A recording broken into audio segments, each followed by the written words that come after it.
Avis vascular centre మన దేశంలోనే the best varicose vein hospital. నమస్తే, welcome back to IT Media. నేను Jhansi. So మోకాళ్ళ నొప్పులు, ఈ టాపిక్ గురించి అసలు అంతం లేదు, ఏమీ లేదు. ఎందుకంటే పెద్దవాళ్ళలో మోకాళ్ళ నొప్పులు చూసాము, ఇప్పుడు చిన్న చిన్న ఏజెస్లో కూడా ఈవెన్ 18-20 వాళ్ళల్లో కూడా మోకాళ్ళ నొప్పులు వస్తున్నాయి. ఇవి ఎందుకు వస్తున్నాయి అనేది మళ్ళీ ఒక పెద్ద కాన్సెప్ట్. ఎర్లీ ఏజెస్లో వచ్చినప్పుడు కానీ పెద్దవాళ్ళకి వచ్చినప్పుడు కానీ ఎలాంటి జాగ్రత్తలు తీసుకోవాలి, మన ఆయుర్వేదంలో మోకాళ్ళ నొప్పులకు ఎలాంటి రెమెడీస్ ఉన్నాయి, ఎలాంటి చికిత్సలు ఉన్నాయో తెలుసుకుందాము. ప్రస్తుతం అంతా ఉన్నారు డాక్టర్ లక్ష్మి గారు ఉన్నారు, బృహత్ ఆయుర్వేద హాస్పిటల్ నుంచి. నమస్తే మ్యామ్. నమస్తే. ప్రతిదానికి కరోనాని ముడిపెట్టడం అని కాదు, కానీ అక్కడి నుంచి ఆఫ్టర్ కరోనా, బిఫోర్ కరోనా ఆ సిచ్యువేషన్సే హెల్త్ ఇష్యూస్లో చాలా రిలేట్ అవుతూ ఉన్నాయి. ఈ మోకాళ్ళ నొప్పి వచ్చినా, సడన్గా చనిపోయినా, లేకపోతే షుగర్స్ వస్తున్నా కానీ అప్పుడు తీసుకున్న వ్యాక్సిన్ వల్లనో లేకపోతే ఇంకేదో మెడికేషన్ వల్లనో అంటున్నారు. నిజంగా అలాంటిది ఏమైనా జరుగుతుందా, లేకపోతే ఓన్లీ మన హ్యాబిట్స్ వల్లనే ఇట్లా కొని తెచ్చుకుంటున్నామా మోకాళ్ళ నొప్పుల్ని ఎర్లీ ఏజెస్లో? యాక్చువల్లీ కరోనా అనేది ఏం చేస్తుంది మనకి, ఏమైంది కరోనా తర్వాత అనేది ఒకసారి చూసుకుందాం. కరోనా తర్వాత మనకి ఏంటంటే బ్లడ్ వెజల్స్ థిక్కనింగ్ అయిపోయింది. సో ఇంజెక్షన్స్ వల్ల కానీ, సో అథెరోస్క్లెరోసిస్ ఫామ్ అవడం, బ్లడ్ వెజల్స్ థిక్కన్ అవ్వడం, సో అక్కడి నుంచి ఇన్ఫ్లమేషన్స్ రావడం, ఇట్లాంటి కండిషన్స్ మనం చూసాం. అంటే బీపీ సమస్యలు రావడం, స్ట్రోక్ సమస్యలు, హార్ట్ ప్రాబ్లమ్స్ రావడం, ఇవి ఉన్నాయి. కానీ మోకాళ్ళ నొప్పులు అనేది ఏంటంటే మనకి బ్లడ్ సప్లై ఎక్కడైనా తగ్గిపోతుంది అనమాట. అథెరోస్క్లెరోసిస్ వచ్చిందంటే బ్లడ్ వెజల్స్ థిక్కన్ అయిపోయినాయి అంటే మనకి బ్లడ్ సప్లై తగ్గిపోతుంది. సో బ్లడ్ సప్లై తగ్గిపోయినప్పుడు ఎక్కడైనా సరే ఎడిమాస్ రావడం, ఇన్ఫ్లమేషన్స్ రావడం, డీజనరేషన్ రావడం, ఇట్లాంటివి కొన్ని కామన్ గా జరుగుతూ ఉంటాయి అన్నమాట. సో అట్లా ఉండుండొచ్చు, కానీ దీనికి కరోనాకి డైరెక్ట్ రిలేషన్ అయితే లేదు. సో హార్ట్ ప్రాబ్లమ్స్, బీపీ రావడం అనేది మాత్రం it is interlink to corona. So lung infections కొంచెం అంతవరకు కరోనా అనుకోవచ్చు. సో ఇవి మాత్రం మోకాళ్ళ నొప్పులు మాత్రం దానికి లింక్ ఉండకపోవచ్చు అని అనుకుంటున్నాను. సో ఎర్లీ ఏజెస్ లో మనకి మోకాళ్ళ నొప్పులు వచ్చినాయి అంటే మోస్ట్లీ దానికి రుమాటిక్ ఫ్యాక్టర్ అనేది కారణం ఉందేమో అని చూసుకోవాల్సి ఉంటుంది. రుమాటాయిడ్ ఆర్థరైటిస్ అని చెప్పి ఒకటి ఉంటుంది అనమాట. సో ఆ డిసీజ్ ఏంటంటే బ్యాక్టీరియల్ ఇన్ఫెక్షన్ వలన వస్తుంటుంది అనమాట. అదొకటి జెనెటిక్ డిజార్డర్స్ వల్ల కూడా వస్తూ ఉంటాయి ఇవి. సో ఆ జీన్ ఉండే వాళ్ళకి ఆ బ్యాక్టీరియల్ ప్రోన్ ఇన్ఫెక్షన్స్ ఎక్కువ వస్తాయి అనమాట. సో అట్లాగా రుమాటిక్ ఫీవర్ రావడం, దానివల్ల మళ్ళీ మోకాళ్ళ నొప్పులు వచ్చి రుమాటాయిడ్ ఆర్థరైటిస్ రావడం, ఇట్లాంటివి జరుగుతుంటాయి ఎర్లీ ఏజెస్ లో. వీటి వలన మనకి మోకాళ్ళ నొప్పులు వస్తుంటాయి. అది ఏంటంటే వాపు బాగా కనపడుతుంది వాళ్ళకి, చిన్నపిల్లలకి.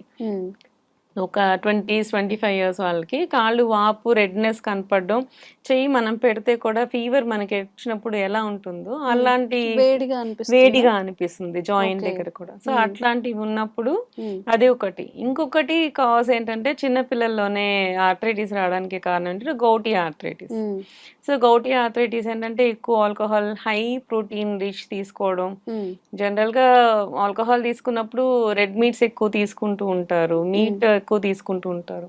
ఇలాంటి వాళ్ళు వాటర్ ఎక్కువ తీసుకోకపోవడం, ఈ రెడ్ మీట్స్ వల్ల ఏమైతుందంటే యూరిక్ యాసిడ్ లెవెల్స్ ఎక్కువ వస్తాయి బాడీలోకి. ఈ యూరిక్ యాసిడ్ లెవెల్స్ ఎక్కువ వచ్చినప్పుడు అవి జాయింట్స్ లో డిపాజిట్ అయిపోతాయి. ఆ జాయింట్ డిపాజిట్ అయినప్పుడు అవి ఇన్ఫ్లమేషన్ వస్తుంది, అక్కడ వాపు తెప్పిస్తాయి అనమాట. అట్లా కూడా జాయింట్ ఆర్థరైటిస్ వస్తూ ఉంటాయి. దాన్ని గౌటీ ఆర్థరైటిస్ అంటారు. ఇవి రెండు కాకుండా వచ్చేది ఆస్టియో ఆర్థరైటిస్. ఆస్టియో ఆర్థరైటిస్ అంటే ఏజ్ పెరిగే కొద్దీ మనకి బోన్స్ మధ్యలో ఉన్న గుజ్జు తగ్గిపోవడము, ఈ బోన్స్ అరిగిపోవడము, ఇట్లాంటి వాటి వల్ల వచ్చేదానికి ఆస్టియో ఆర్థరైటిస్ అంటారు. సో ఇలా డిఫరెంట్ కైండ్స్ ఆఫ్ ఆర్థరైటిస్ ఉంటాయి. సో ఎవరికి వచ్చింది, ఎందుకు వచ్చింది, ఎలా వచ్చింది, దాన్ని బట్టి వాళ్ళకి ట్రీట్మెంట్ చేసేది అనేది ఉంటుందన్నమాట. సో జనరల్ గా ఏంటి అంటే మెడిసిన్ లోపలికి మనం ఇంటర్నల్ గా మెడిసిన్ వేసుకుంటుంటే జనరల్ గా అందరికి సైడ్ ఎఫెక్ట్స్ వస్తున్నాయని చెప్పి చాలా వరకు ఎక్స్టర్నల్ థెరపీస్ మీద చాలా వరకు పోతూ ఉన్నారు. సో ఆయుర్వేదంలో అట్లాంటి ఎక్స్టర్నల్ థెరపీస్ ఏమన్నా ఉన్నాయా, ఇవాళ అవి చూసుకుందాం. సో మెడిసిన్ వేసుకోకుండా పైన మనం ఏది చేసుకుంటే, ఏదో మెడిసిన్ కానీ ఏదైనా ఫుడ్ లో చేంజెస్ కానీ అట్లా ఏం ఎక్కువ చేసుకోకుండా మనకి పెయిన్స్ తగ్గించగలగమా, పైన నుంచి ఎంతవరకు చేసుకోగలం అనేది మనం ఇవాళ చూద్దాము. జనరల్ గా ఏంటి అంటే ఈ రుమటాయిడ్ ఆర్థరైటిస్ వాటికి ఏంటంటే సిక్తా స్వేదం అని చేస్తాం. అంటే ఇసుకతో స్వేదం చేస్తాం అన్నమాట. మనకి బయట కోరా క్లాత్ దొరుకుతుంది, కోరా క్లాత్ ఆర్ మస్లిన్ క్లాత్. ఇవి రెండు ఏంటి అంటే వేడిని తట్టుకునే శక్తి ఉంటది అనమాట. సో దీనికి మనము మంచి ఇసుకని జల్లిస్తే ఫైన్ ఇసుక వస్తుంది. దాన్ని పొట్టలి కట్టి సో దానికి స్పెసిఫిక్ ఆయిల్స్ ఉంటాయి, లైక్ కొట్టం చుక్కాది చూర్ణం, కొట్టం చుక్కాది తైలం అని చెప్పి అట్లాంటివి ఉంటాయి అనమాట. సో దాన్ని మనము స్పెసిఫిక్ ఆయిల్ ని మనం జాయింట్స్ దగ్గర రాసి ఈ ఇసుకతో మనం స్వేదం చేస్తాం అనమాట. అంటే దాన్ని వేడి చేస్తాం పెనం మీద, కొంచెం ఆయిల్ వేస్తాం, ఎర్రండ తైలం కానీ కొట్టం చుక్కాది తైలం కూడా దొరుకుతుంది. అలాంటి స్పెషల్ ఆయిల్స్ ఉంటాయి. ఆయిల్ నీసి వేడి చేసి ఈ ఇసుకతో ముడి కట్టి చేస్తామో దాన్ని పొట్టలి అంటాం. సో ఆ పొట్టలిని దాన్ని పెట్టి ఆ లోకల్ జాయింట్ దగ్గర మనం చేస్తూ ఉంటాం, మర్దన లాగా చేస్తూ ఉంటాం, ప్రెస్ చేసి పెడుతూ ఉంటాం. సో అదేం చేస్తుంది అంటే లోపల ఉన్న ఇన్ఫ్లమేషన్ ని తీసేస్తుంది, వాపుని లాగేస్తుంది అనమాట. సో అలా అలా చేస్తూ ఉంటాం. ఇది ఒక ప్రాసెస్. ఇంకొకటి, ఆ ఇసుక బదులు మనం పత్ర పుట్టలి స్వేదం అని చేస్తాం. పత్రము అంటే ఏంటి, లీవ్స్. సో దీనికి స్పెషల్ లీవ్స్ ఒకటి ఉంటాయి. మనకి బయట జిల్లేడాకులు దొరుకుతాయి కదా, జిల్లేడాకులు, ఆముదమాకులు, డ్రైవి తీసుకోవచ్చు, వెట్వి కూడా తీసుకోవచ్చు. సో మనం పొట్టలి తయారు చేసుకోవాలి అనుకున్నప్పుడు ప్రతిసారి మనం వెట్వి దొరకకపోవచ్చు కదా, మనం ముందే తీసుకొచ్చి ఆరబెట్టి పెట్టేసుకొని దాన్ని డ్రైవి కూడా తీసుకోవచ్చు. సో మునగాకు, వావిలాకు, అర్క ఫస్ట్, అది మీన్స్ జిల్లేడాకు, జిల్లేడాకు, ఆముదమాకు, మునగాకు, వావిలాకు, దత్తూరాకు అంటే ఉమ్మెత్తాకు, ఉమ్మెత్త పూలు, ఇవన్నీ బయట రోడ్ మీద దొరికేస్తాయి మంచిగా, అన్ని ఈజీగా దొరికే ఆకులు ఇవన్నీ. ఇవన్నిటిని మనము ఎండబెట్టేసేసి పొట్టలు తయారు చేసుకోవచ్చు. పొట్టలి అంటే సేమ్ ఇదే, ఈ మస్లిన్ క్లాత్ లో ఇవన్నీ వేసేసేసి ముడి కట్టేసేసి దానికి దారం చుట్టేస్తే పొట్టలే అవుతుంది. మనం జనరల్ గా వెట్టివి తీసుకున్నాం అనుకో, దాన్ని నైట్ నానబెట్టాల్సిన అవసరం రాదు. దాన్ని డైరెక్ట్ గా మనం ఏంటంటే పెనం మీద ఆయిల్ వేసేసుకొని దాంతో మనం పొట్టలి చేసేసుకొని చేసుకోవచ్చు. But when it comes to dry leaves, అప్పుడు ఏం చేయాలంటే ముందు రోజు రాత్రి మనం ఆయిల్ ని తీసుకొని అందులో వేసి పెట్టేసేయాలి. పొట్టలి చేసేసేయాలి. ఒక గిన్నెలో నూనె పెట్టుకోవాలి. ఏదైతే నూనె మనం అడ్వైజ్ చేస్తున్నాం, లైక్ ధన్వంతరి తైలం, కొట్టం చుక్కాది తైలం, సో ఇట్లాంటివి చాలా ఉంటాయి, సహచరాది తైలము, ఇట్లా పెయిన్ ఆయిల్స్ అనేవి చాలా ఉంటాయి. సో దానికి ఏదైతే స్పెసిఫిక్ గా చెప్పున్నాము అంటే డిసీజ్ ని బట్టి ఒక స్పెసిఫిక్ ఆయిల్ ఉంటుంది. ఆ ఆయిల్ లో ఈ పత్రాలు ఏదైతే చేస్తున్నామో దాన్ని ఆ రోజు నైట్ నానబెట్టేసేయాలి డబ్బా గిన్నెలో ఆయిల్ వేసేసి ఈ పత్రాలన్నిటిని ఉన్న పొట్టల్ని తీసుకొచ్చి అందులో పెట్టేస్తాం. సో అది నైట్ అంతా దాన్ని ఆయిల్ లో నానుతుంది. సో ఇవి మ్యూచువల్ ట్రాన్స్ఫర్ అవుతాయి. సో యాక్టివ్ ఇంగ్రీడియంట్స్ అనేవి అవి నెక్స్ట్ రోజు మార్నింగ్ ఆ ఆయిల్ తో మర్దన చేసుకొని ఈ పొట్టలిని తీసుకొని పెడితే మీకు దాని ఎఫెక్ట్ చాలా బాగా తెలుస్తుంది అనమాట. ఇది పత్ర పొట్టలి స్వేదం. ఇది కాకుండా మళ్ళీ పొడికిజీ అని అంటాం, అంటే పౌడర్ తో చేసే స్వేదాలు అనమాట. సో స్పెసిఫిక్ పౌడర్స్ బయట మనకు దొరుకుతాయి అనమాట. ఈ కొట్టం చుక్కది చూర్ణం కూడా దొరుకుతుంది. కొట్టం అంటే కుష్ట అనేది ఒక ప్లాంట్ అనమాట. సో అది చుక్క అంటే ఏంటంటే మనకి మునగాకు.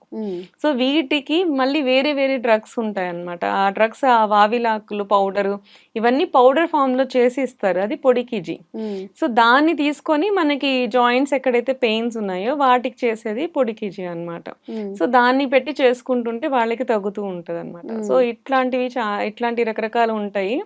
ఇవన్నీ కేరళకి వెళ్ళి మనం చేయించుకోవాలంటే కష్టం అవుతుంది అనుకున్నప్పుడు ఈ ఇంగ్రీడియంట్స్ అన్ని బయట మనకు దొరుకుతాయి. సో ఆకులు, పత్రపుట్టలు మనం ఇంట్లో ఈజీగా చేసుకోవచ్చు. సో దాన్ని మనం ట్రై చేసుకొని కేరళ వైద్యాన్ని మనం ఇంట్లోనే చేసుకోవడానికి అవ్వచ్చు.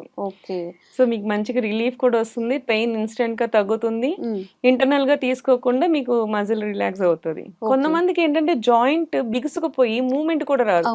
సో అట్లాంటి వాళ్ళకి సహచరాది తైలం, సహచరం అంటే మూవ్ చేయడానికి పనికి వచ్చేలాగా. సో ఆయుర్వేదం మోస్ట్లీ వర్డ్స్ ఏంటి అంటే వాటికి మనకి ఈజీగా గుర్తు పెట్టుకునేలాగే మనకి చెప్తారు. సహచరం అంటే మనం దాంతో పాటు నడవగలిగే కెపాసిటీ వచ్చేలాగా. సో సహచరాది తైలం అనేది దొరుకుతుంది. సో దాన్ని మనం యూజ్ చేసుకుంటే స్టిఫ్నెస్ వచ్చేసి మూవ్మెంట్ కూడా రాలేని వాళ్ళకి ఈ ఆయిల్ ని కాంబినేషన్ చేస్తాం మనం. ఈ కొట్టం చుక్కాది దాంట్లో సహచరం గురించి కలిపేసేసి దాన్ని మళ్ళీ పెట్టి అప్లై చేసి దాన్ని మళ్ళీ పత్రపుట్టలి స్వేదం చేస్తూ ఉంటే మూవ్మెంట్స్ అనేవి సరిగా మంచిగా అయ్యేలాగా వస్తుంది అనమాట. ఈ స్టిఫ్నెస్ తగ్గినప్పుడు కొంతమంది బాగా సన్నగా అయిపోతారు, ఎమాసియేషన్ వల్ల కూడా కాళ్ళ నొప్పులు వచ్చేస్తుంటాయి, సన్నగా ఉంటారు, ఉట్టిగా జాయింట్ అన్ని బ్రిటిల్ అయిపోతూ ఉంటాయి. వాళ్ళకి క్షీరవల్ల తైలం కూడా దొరుకుతుంది.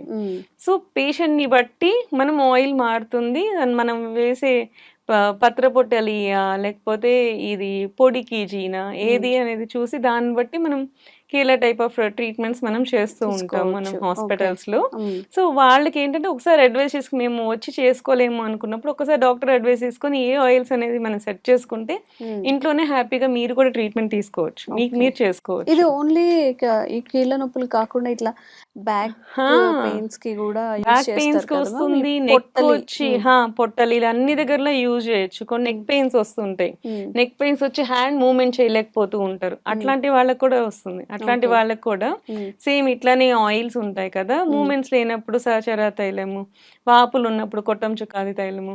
సో ఇలాంటి వాటిని యూజ్ చేసి ఇవేదైతే పత్ర పుట్టలి కానీ ఈ పొడి కిజీలు కానీ ఇవన్నీ కూడా యూజ్ చేసుకొని దాన్ని బట్టి మనం ఇక్కడ పెట్టుకోవచ్చు. ఓకే. నెక్ దగ్గర పెట్టుకోవచ్చు, హ్యాండ్ దగ్గర ఫ్రోజన్ షోల్డర్స్ అంటారు కదా, హ్యాండ్ దగ్గర పెట్టుకోవచ్చు, జాయింట్ పెయిన్స్ ఉన్న దగ్గర ఎక్కడ నీ జాయింట్ పెయిన్స్ ఉన్న దగ్గర పెట్టుకోవచ్చు, మ్మ్. ఈ యాంకిల్ జాయింట్స్ గౌటీ ఆర్థరైటిస్ అంటే ఈ ఫింగర్స్ దగ్గర కూడా వాపులు వచ్చేస్తూ ఉంటాయి, ఓకే. ఈ పాదాల్లో వాపులు వచ్చేస్తూ ఉంటాయి, అక్కడ పెట్టుకోవచ్చు. మ్మ్. ఇవి కాకుండా కూడా మనకి ఇంకా చాలా పొట్టలు ఉన్నాయండి. మ్మ్. ఈ నవర కేజీ అని చెప్పి స్కిన్ గ్లోయింగ్ కి చేసే పొట్టలు ఉంటాయి, ఇంకా చాలా రకాల పొట్టలు ఉంటాయి. అవి ప్రస్తుతానికి మనము వీటి గురించి మాట్లాడుకుంటున్నాం కాబట్టి ఆస్టియో ఆర్థరైటిస్ కి, arthritic any kind of pains కి మ్మ్. ఈ కైండ్స్ ఆఫ్ పొట్టలీలు చేసుకోవచ్చు మనం. ఓకే. ఫర్దర్ ఎపిసోడ్స్ లో ఇంకా చాలా పొట్టలు ఉన్నాయి, ఇలా ఇంకా చాలా టైప్ ఆఫ్ కేరళ ట్రీట్మెంట్స్ ఉన్నాయి. ఫర్దర్ తెలుసుకుందామని ఎపిసోడ్స్ లో మనం చెప్పేస్తా. తెలుసుకుందాం. ఓకే.